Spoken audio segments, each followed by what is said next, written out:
시청자 여러분 안녕하십니까. 지금부터 저는 그냥 한보정도를 시작하겠습니다. 이번 시간에는 말이죠. 이 맨 먼저 말씀드리고 싶은 것이 지금 민주당이 난리가 났어요. 그 중에 이제 하나는 뭐 때문에 난리가 났느냐? 조국당하고 합당하는 문제 가지고 완전히 지금 배가 산으로 가고 있습니다. 그래서 이제 반청파, 그 다음에 이제 친청파 간에 일대 전쟁이 벌어지고 있어요. 예. 그래서 이 전쟁의 주도권은 이현주, 황명성, 그 다음에 강덕구, 이 기존에 합당 반대론자들이 갈수록 목소리를 키워가고 있고요. 그러니까 이제 정청래 대표가 그동안에 이제 합당 반대하는 사람들을 중심으로 해서 선수별 의원들하고 이제 접촉을 갖고 이 합당 문제에 관해서 나름대로 설득 작전을 벌이려고 지금 펴고 있지 않습니까? 자, 그런 와중에 이게 완전히 핵폭탄이 터졌어요. 무슨 핵폭탄이냐? 좀 동아일보가 단독으로 보도했습니다. A4 용지 7장짜리가 되어 있는데요. 그러니까 합당과 관련된 구체적인 시나리오가 나와 있는 거예요. 구체적인 시나리오. 단순하게 일정만 나온 게 아니라 7장이니까 굉장히 깊은 내용이잖아요. 단순하게 일정만이 아니고 이제 조국당에서 넘어오는 사람들을 갖다가 앞으로 공천까지 어떻게 주느냐. 예, 공천을 해줘야 될 거 아니에요. 그러면 감점 같은 거, 또 징계당한 사람들 이런 거 싹 다 없애서 그야말로 똑같은 공평하게 기존 민주당 후보자들하고 똑같은 대우를 해준다는 거죠. 왜? 한번 탈당한 사람들은 이제 감점이 돼야 될 거 아니에요. 이런 지금 문제점들을 아주 상세히 적고 있습니다. 두 번은 그러는 바람에 일단 폭발했다가 살짝 줄어드는 이 판국에 있었는데 다시 재폭발이 된 겁니다. 자, 그래서 지금 이 문제에 관해서 지금 정청래, 그러니까 이제 이 반대파들 목소리는 똑같잖아. 너 전부 밀양했잖아. 조하고 몰래 약속해갖고 합당을 우리들한테 말도 안 하고 혼자 추진했지. 딱 이거잖아요. 그러니까 중단해 이거거든요. 자, 그런데 지금 정청래 대표는 이 문제에 관해서 그래서 나도 이 내용을 보고 받지 못해서 모른다. 근데 그걸 누가 믿어요? 안 믿으니까 참 정청래 대표 입장에서는 미치고 환장을 노리시죠. 안 믿는 거예요, 아무도. 그런데 이제 조승래 사무총장한테 그래서 진상을 파악하라. 그러니까 조승래 사무총장이 조사를 해보니까 실무자 차원에서 왜? 저는 조승래 사무총장하고 정청래 대표의 말에 저는 상당한 일리가 있다고 봐요. 왜냐? 이미 합당한다고 다 공개가 됐잖아요. 그러면 실무부서에서는 공보국에서 이거 작성했다고 하는데 실무부서에서는요. 대표가 조국하고 합당하기로 다 돼 있으니까 이거야 장애연이 청와대하고 다 오케이 된 거 아니야? 그러면 밑에서는 위에다가 보고해야 되잖아. 그럼 합당은 과거의 합당을 보니까 이렇게 됐다. 그래서 전에 김한길 민주당이 합당 사례가 되고 있다는 거예요. 흡수 합당 사례. 왜냐하면 조국당을 흡수하는 거잖아요.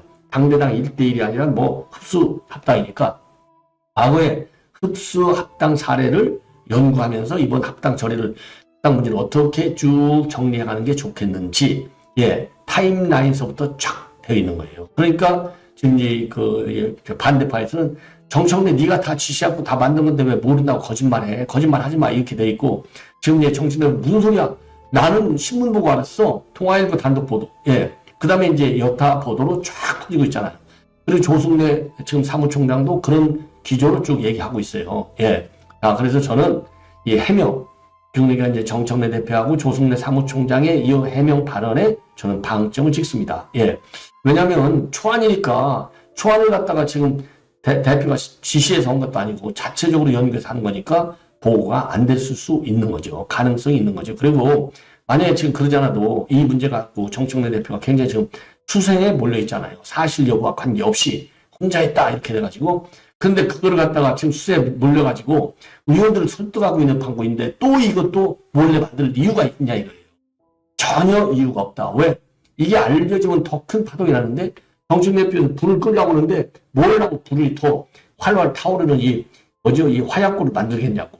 그런 두 가지 측면에서 그리고 정청래 대표가 이런 거 가지고 뭐 치사하게 거짓말 하겠습니까? 그래서 이거는 반청파들, 그러니까 찐명파들이 이 기회에 정청래를 최대한으로 흔들어 놔야 앞으로 연임을 가더라도 그리고 앞으로 공천 과정에서 찐명파의 희생을 줄일 수 있다. 이렇게 판단한 것 같아요. 그래서 모든 게 기승전 지방선거하고 연결이 돼 있다. 이렇게 비판을 강화하는 의도도 이렇게 보여지고요. 그리고 이제 또 하나 정청래 대표가 오늘 또 말이죠. 지금 그래서 정부안을 만들고 있는 상황인데 지금 검찰 개혁입니다. 검찰 개혁 핵심이 지금 뭐죠? 다른 건 다 이제 어제 의총을 정책 의총을 통해서 대부분 다 마무리가 됐다 이렇게 지금 돼 있잖아요. 그런데 지금 이제 대통령이 몇 번에 걸쳐서 검찰의 보안수사권 있어야 돼. 이렇게 취지를 얘기했지만 싹 무시해버렸어요. 그래서 보안수사 요구권으로 지금 한 단계 격하를 시켜놨습니다. 보안수사 요구권을 준다. 이 얘기는 저도 얘기했잖아요. 그러면 보안수사는 못하는 거예요. 왜냐하면 아이고 우리한테 보안수사하게 좀 요구 우리 좀 보안수사를 좀 하게 해주세요. 이렇게 부탁하는 거잖아요. 부탁. 지시가 아니야. 보안수사권은 권한인데 보안수사 요구권한밖에 안 돼. 요구에서 안 받아들이는 것도 대책이 없는 거예요. 이거. 그러니까 하나만한 흉내네 흉내. 자, 이 문제에 관해서 이제 청와대하고 지금 청송가 어제 기자회견을 통해서요. 뭐라고 했습니까? 이거 안 돼. 보안수사권이 있어야 돼. 그래야 억울한 피해자가 안 나와. 얘기했지만 지금 강성 이 찐명파들 그리고 강성 이거는 찐청파에 해당되죠.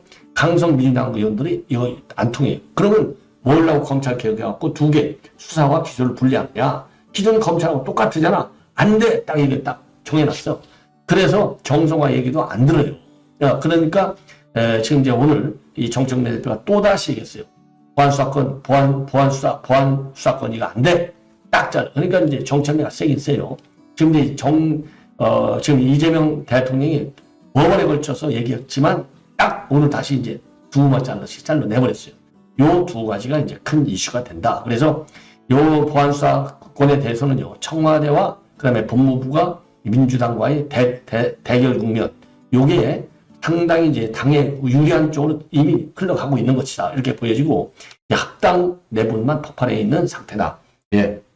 이런 말씀을 드리고요. 그 다음에 이제 또 중요한 것 중에는 이제 미국 국회가 지금, 미국 의회라고 그러죠. 미국은. 예. 미국은 의회라고 합니다. 컨그레스. 예. 미국 의회가 지금 난리가 났어요. 바로 쿠팡 문제 때문에 난리가 났습니다. 자, 그래서 이제 쿠팡 청문회를 개최하게 됐는데, 쿠팡 청문회 개최하게 되는데 요구사항이 굉장히 셉니다. 그래서 그러니까 그 소환 조사권을 발동했어요. 소환 조사권. 그래서 쿠팡 측에서는 적극적으로 협조하겠다. 쿠팡이 뭐 당연한 것이죠. 이거 뭐 당연히 지금 이제 쿠팡 로비가 통해서 지금 미 의회에서 청문회를 한다 이렇게 알려졌잖아요. 그래서 이제 쿠팡 한국 대표에 대한 소환장 서브피나라고 하잖아요. 소환장을 공식적으로 발표를 했습니다. 그리고 소환장만 발표한 게 아니라 한국 정부와 로저스 쿠팡 대표 간의 통신 내역도 내놔라. 다 이렇게 된 거예요. 그래서 이거는 만약에 출석하지 않으면 모독죄로 기소될 수 있기 때문에 법적 구속력을 갖는데, 쿠팡은 지금 그러지 않으면 로비하기 바쁜데 얼마나 잘 됐어요. 로비보다도 100배 효과가 있잖아요. 왜? 대표가 가서 미 의회에서 직접 대놓고 한국 정부에서 이렇게 대접받고 있어요. 이렇게 보호받고 있어요. 얼마나 좋은 기회입니까? 당연히 가죠. 그래서 미 의회 사정이 지금 심상치가 않다. 이런 말씀드리고, 마지막으로요. 지금 김세희가 저질러는 이 불이 더 커지고 있어요. 그래서 이제 강용석이가, 왜? 강용석이도 돈을 3억 줬잖아요. 25억 만들 때, 25억 이제 돈을 빌릴 때, 21억은 누가 줬느냐? 받쳐 있는 땅, 그러니까 이제 수용돼가지고 그 돈을 지금 이제 김세희가 줬다. 그리고 1억은 지금 가수연이라고 하는 법인에서 줬다. 그럼 나머지 3억은 누가 줬느냐? 강용석이가 줬다. 그러니까 강용석이가 치고 나오는 거예요. 이거 딱 한마디로 해서 김세희 너 잘 걸렸어. 내가 싹 다 까버릴 거야. 나를 불러. 내가 사실대로 얘기할게.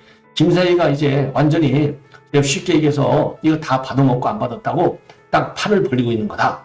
이런 쪽으로 지금 이 온갖 유튜브 방송에 나와서 싹 다 까버리고 있습니다. 자, 그래서 이게 파장이 커지고 있고요. 박근혜 대통령 측에서는 이거는 기망행위다. 분노를 삼키지 못하고 있다. 이런 보도가 나오고 있습니다. 그래서 이 내용도 여러분께 자세하게 설명을 드리도록 하겠습니다.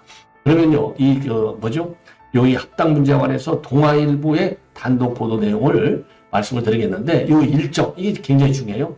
일사천리로 나가는 겁니다. 사전 협상 6일까지 하는 거예요. 6일까지. 그리고 이제 9일날 합당안에 대해서 최고위원회에서 의결을 하는 겁니다. 그리고 10일에서 19일 사이에는 당원 토론을 진행하고, 그리고 20일에서 합당안을 당무위원회에 넘겨서 의결을 하는 거예요.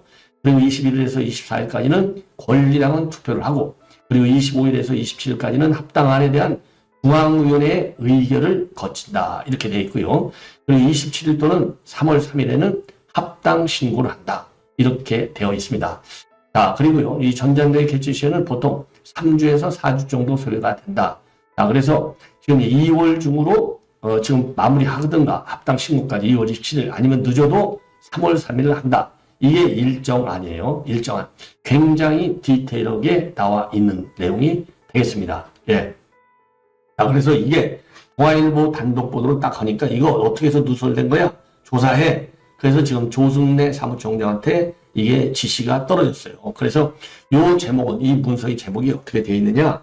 문서의 제목이 합당 절차 및 추진 일정 검토안으로 되어 있습니다. 자, 그리고 그래서 말이죠. 이게 이제 그러니까 대외비 문건이라는 겁니다. 자, 그래서 이 합당 문제는요, 민주당하고 조국당에서 2+2, 4명이 하는 거예요. 2명씩. 사전실무 협의체를 가동해서 열흘간 사전 협상을 마치고 합당 합의문을 발표하는 계획으로 되어 있어요.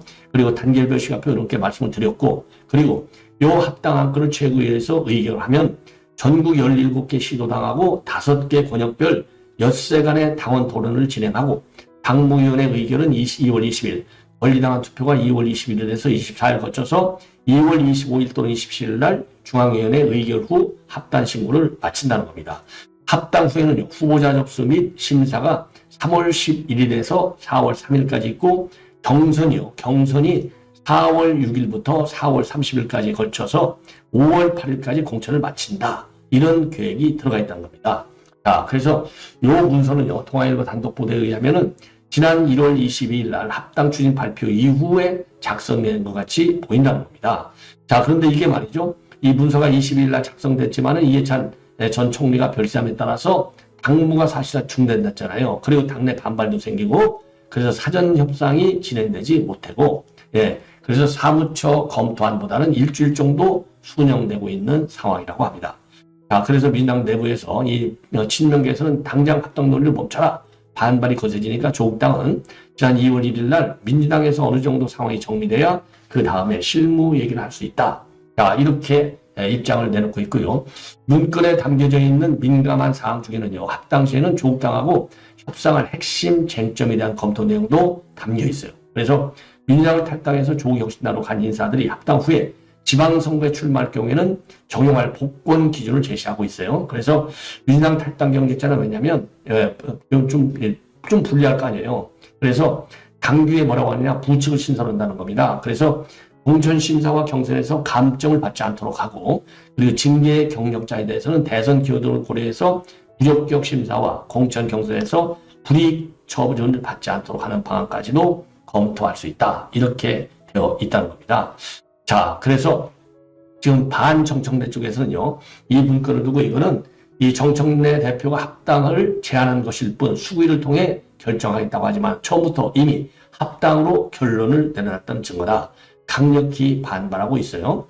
자, 그리고 탈당 경력자에 대해서는 변책도항도 최근 8년 이내 탈당하면 합당을 통해 자동 복당이 돼도 경선에서 25% 감점을 받는다는 당원이 들어가 있습니다. 그래서 이 당원에 위배되는 것이다. 그래서 당내 출마 경쟁자들의 반발도 피할 수 없을 것이다. 이렇게 나오고 있고요. 그러다 보니까 당 지도부에서는요, 이런 문건이라고 하는 것은 실무자가 합당 선례에 따라서 일반적인 프로세스를 정리한 것일 뿐이다. 자, 이렇게 내놓고 있습니다. 입장을. 그리고 더민주 68명, 최대 개파죠. 친명. 여기에서는 중단하라. 강하게 지금 압박하는 입장을 내놓고 있는 상황이 되겠습니다. 자, 그래서 참고적으로 말이죠. 지금 이거는요, 이번 그 합당 방식은 21년도에 열린민주당과의 흡수합당을 모델로 삼았다고 합니다. 21년도. 그 당시는요, 최강욱 의원만 지명직 최고위원으로 임명되면서 민주당에 흡수된 사례가 되는 겁니다. 21년도. 예. 그리고 2014년도 신설합당은 고려하지 않겠다. 예, 공동대표를 두는 방식으로 진행됐는데 이거는 안 한다. 당시에 2014년도에는 김한길 대표하고 김한길의 이제 민주당하고 안철수 의원이 창당 준비주에는 새정치연합이 두 배 했는데 김한길하고 안철수 공동대표 체제의 새정치민주연합당으로 신설합당한 바 있어요. 근데 이거는 안 한다는 겁니다. 안 하고 열린민주당이 최강욱을 갖다가 지명직 최고위원만 주고 마른 거, 흡수 통합된 거, 이것만 요거를 참고하겠다. 이런 입장을 내놓고 있습니다. 자, 그러다 보니까 지금 이 민주당에서 지금 벌떼 일어나듯이 지금 정청래파가 오늘 난리를 치고 있는 겁니다. 예, 그래서 대표적인 게 여러분들 다 아시다시피 이제 황명선, 그다음에 이현주, 강덕구 뭐 똑같죠. 비판하는 거. 이거 답정너, 답은 정해질 수가 너는 대담하면 돼. 답정너 형식의 합당이었다. 예, 이런 이제 비판이 되고 있고요. 그리고 탈당 징계 이력자에게 불이익을 주지 않는 방안, 전북지사 공천권까지 제공을 했다는 내용까지 들어있다는 겁니다. 그래서 이거는 밀실합의가 아니면 성립하기 어려운 일지이고 밀실에서나 가능한 합의 내용이다. 즉각 중단하고 관련 문건과 작성자 그리고 작성 경위를 공개하라. 이렇게 요구를 하고 있습니다. 이게는 황명선 최고위원이고, 예, 강덕구 최고위원 그리고 이현주 최고위원 이렇게 강력히 지금 반발하고 있어요. 여기에 대해서 이제 친청계인 이성윤 최고위원은 무슨 소리냐? 의견이 다르다고 해서 밖으로 나가 따로 목소리만 내면 당이 분열하는 것처럼 보이게 하고 당을 흔드는 일이다. 이번 문건은 대표도 모르는 실무자 문건이라고 한다. 당원들께 문건의 경위를 밝혀 소상히 설명해 달라. 이렇게 지금 방어막을 치고 있다. 이런 말씀을 드립니다. 자, 이건 이 정도로 말씀을 드리고 이제 쿠팡 문제를 말씀을 드리겠는데, 이 쿠팡 문제가 이게 만만치 않습니다. 그래서 지금 쿠팡 문제, 지금 법사위, 최근에 말이죠. 최근에 이 쿠팡 문제에 관해서는요, 미 하원 세입위원회에서 이제 이거를 문제 제기를 했는데, 이제는 법사위로까지 확산이 되고 있어요.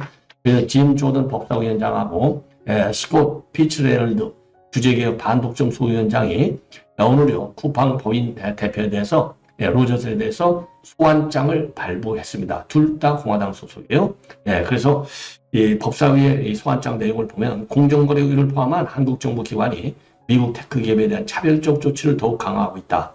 미국 시민에 대한 형사처벌 위협까지 제고 있다. 그러면서 지금 이제 위원회에 출석해서 23일입니다. 이 위원회 23일 위원회에 출석해서 한국 정부의 미국 혁신기업 표적화에 대해 증언하고 한국 청와대 정부 국회 등과 통신한 기록 전체 정보를 제출해 줄 것을 명령을 내렸습니다. 명령을 내렸어요. 예. 자, 그래서 이 소환장, 하고 법사위 소환을 보면은요, 로저스 그 한국 대표가 한국 정부의 차별적 규제 집행 여부에 대한 미의회의 감독 조사에 응하고 관련 자료를 제출해 줄 것을 요구하고 있는 그런 상황이 되어 있습니다. 그러면서 말이죠, 이 과거부터 한국의 공정위가 미국의 혁신 기업을 표적 삼아서 과징금, 벌금을 남발하고 차별적인 집행을 통해서 자국 경쟁사를 보호한다는 우려를 제기해왔다. 예. 그리고 최근 수개월 동안 차별적 조치가 강화됐고 미국 시민에 대한 형사처벌 위협까지 제기되고 있다. 이렇게 입장을 내놓고 있습니다. 자, 그리고 특히 이 위원회에서는요, 지금 이제 이 대통령도 강력한 제재, 고액 벌금을 요구하고 있고 주병기 공정거래위원장도 영업정지 가능성까지 언급하고 있다. 이 점을 지적하고 쿠팡 표적화와 미국인 임직원에 대한 기소 가능성은 미국 기업을 차별하지 않고 불필요한 장벽을 제거하겠다는 한국 정부의 약속과 정면 충돌하는 것이다. 이런 입장을 내놓고 있습니다. 예, 그래서 지금 일파만파로 지금 쿠팡 사태가 미국 내에서조차도 커지고 있다. 자, 그래서 우리 이제 안보팀에서는요, 이 쿠팡 문제, 또 관세 25% 문제가 이제 안보, 이 팩트 시트에까지 영향을 주는 것이 아니냐. 그런 우려와 비판이 제기되고 있고, 이런 걸 보면서 한미 관계를 미국이 흔들지 못할 것이다. 최근 이제 김민석 총리가 방미유 이렇게 얘기를 했는데, 이게 완전히 우습게 돼버렸다. 네, 돼버렸다. 그래서 지금 이제 원자력 추진 잠수함 문제라든가 우라늄 농축, 사유 핵연료 재처리 이런 권한 확대와 같이 팩트시트상의 안보 합의도 지금 상당히 흔들리는 그런 상황이 아니냐, 이런 우려가 제기되고 있는 상황이 되겠습니다. 예. 자, 그러면 이제 마지막으로 말이죠. 지금 이 강용석 전 가세현 대표의 요 발언 내용을 여러분께 전해드리도록 하겠습니다. 요걸 보시면요, 그야말로 참 가관이에요. 이게 진짜라면 이 김세희의 비판 가능성은 커질 수밖에 없는 것 아니냐, 이렇게 판단이 됩니다. 예, 한번 보시죠. 한번 보시죠. 이게 조금 그렇어요. 이게 이걸 보셔야죠.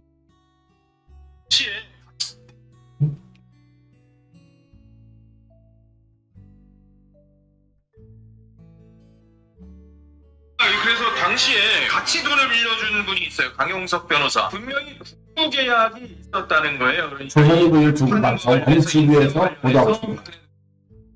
걸로. 그리고 이 박근혜 대통령의 지지자분들이나 이분에게 뭔가 안타까움이나 애달픔을 갖고 계신 분들이 일종의 마케팅을 한 거잖아요. 예. 사실 계신데 감유를 보는 건 참 경우가.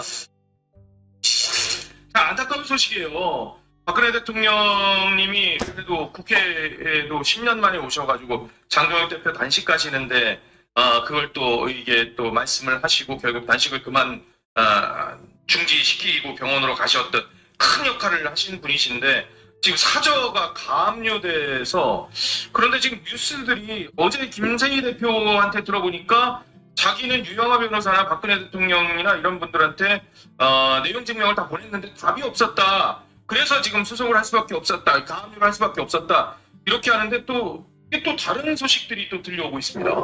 가압류 때릴 거리가 아닌 게요. 예.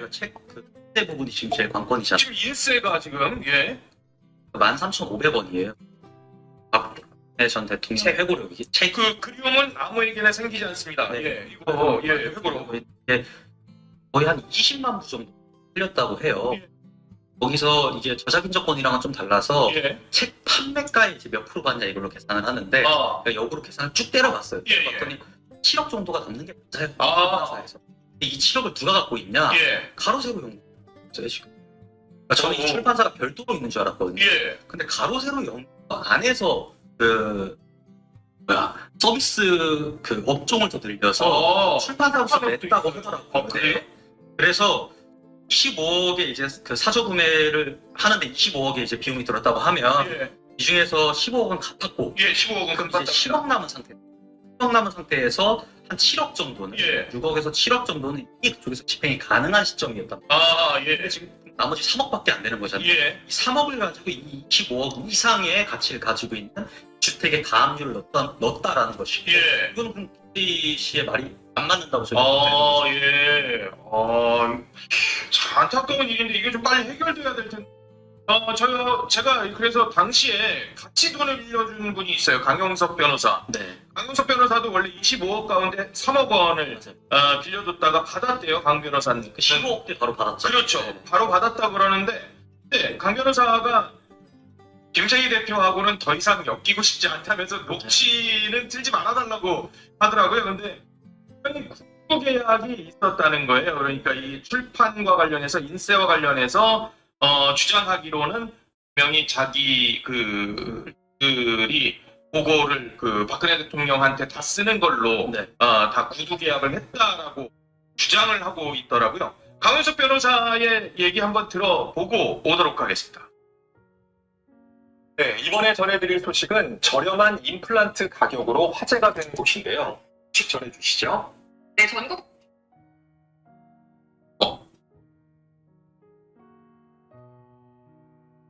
제가 그래서 당시에 같이 내놓으십시오 하고 맞습니다. 그러니까 출판 이걸 툭 말 수밖에 없죠. 그다음 생기지 않습니다. 저 책 꺼달라 그래가지고 참 주장을 하고 있더라고요. 강윤석 변호사의 얘기 한번 들어보고 오도록 하겠습니다.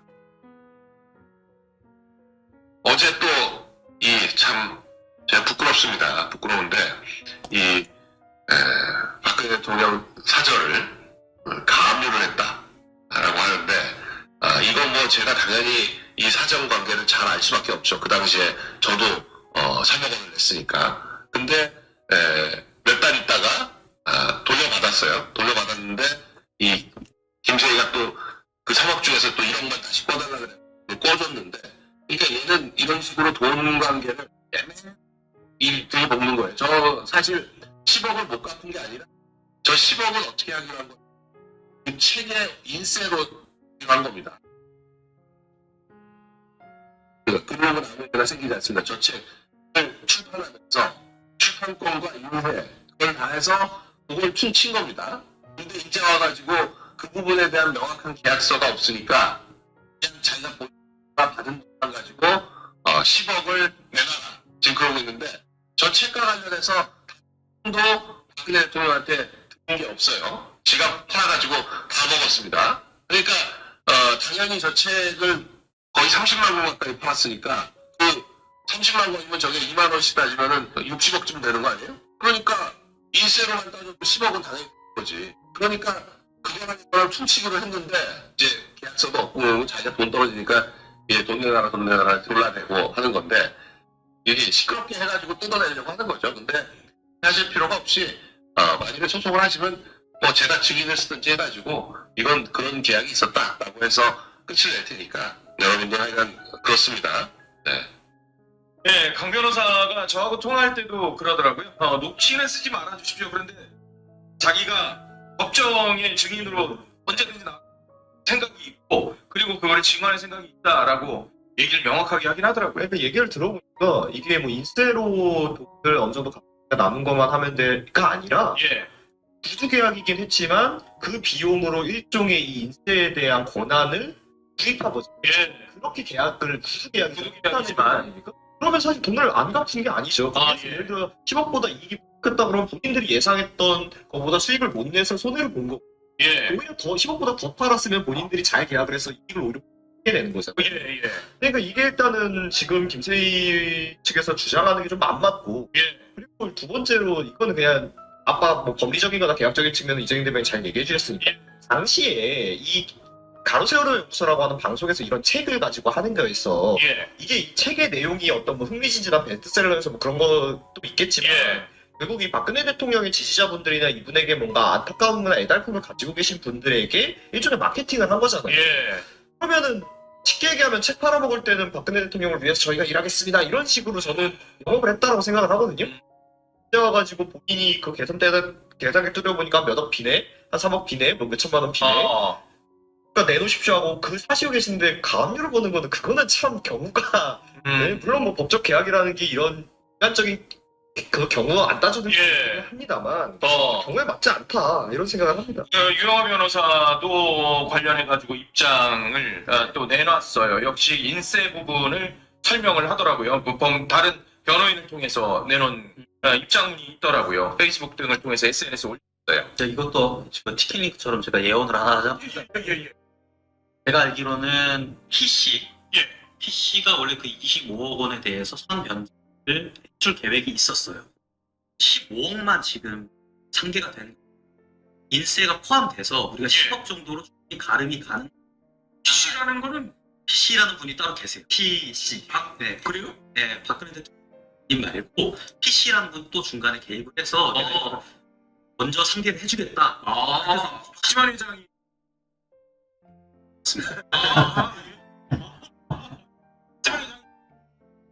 그래서 제가 여기까지만 제가 말씀을 드리겠습니다. 이게 박지만 회장이 25억원을 다 주려고 했다는 겁니다. 그런데 이제 15억만 주고 정리를 하게 된 게 인세 10억은 무조건 이제 그 김세희가 보장하기로 이렇게 구도 약속했다는 게 박근혜 대통령 측의 주장으로 이렇게 보도가 되고 있어요. 그래서 제가 자막도 보여드렸지 않습니까? 예. 그래서 이게 인세 부분이 쟁점이 됐다. 제가 이제 시종일관, 제가 제일 처음에 보도할 때 저도 이게 뭐 처음 나왔을 때 뭐 자료를 많이 봤어요. 그랬더니 지금 제가 도표로 만들었잖아요. 이게 이제 정설입니다. 자, 그래서 박근혜 대통령 이게 끝난 거야. 끝난 거. 굳이 얘기한다면 지금 실제 인세는 7억이 돼 있고 10억을 보장해 준다고 그랬잖아. 네가 구두로. 그러니까 굳이 계산한다면 3억만 안다는 것이 10억은 말도 안 돼. 이렇게 주장하고 있는 거예요. 그래서 이건 기망행위야. 이렇게 박근혜 대통령은 보고 있다는 거가 현재까지 알려진 상황이 되겠습니다. 이게 이제 그 김세희 측하고 이제 대립되는 국면이고 지금 강용석이가 이거 돈 뜯어내려고 한다. 지금 이렇게 얘기했잖아요. 그래서 뭐 법원에서 부르면 내가 증언할게. 깔끔하게 딱 이렇게 얘기를 해서 지금 중대한 반전의 국면에 실질적인 뭐라 그럴까요? 법률적 증언은 아니지만은 진술이 강용석 지금의 변호사의 진술이 굉장히 의미가 있는 것이 아니냐 이런 지금 얘기들이 나오고 있는 상황입니다. 시청자 여러분 이것으로 본 방송을 마치겠습니다. 대단히 고맙습니다.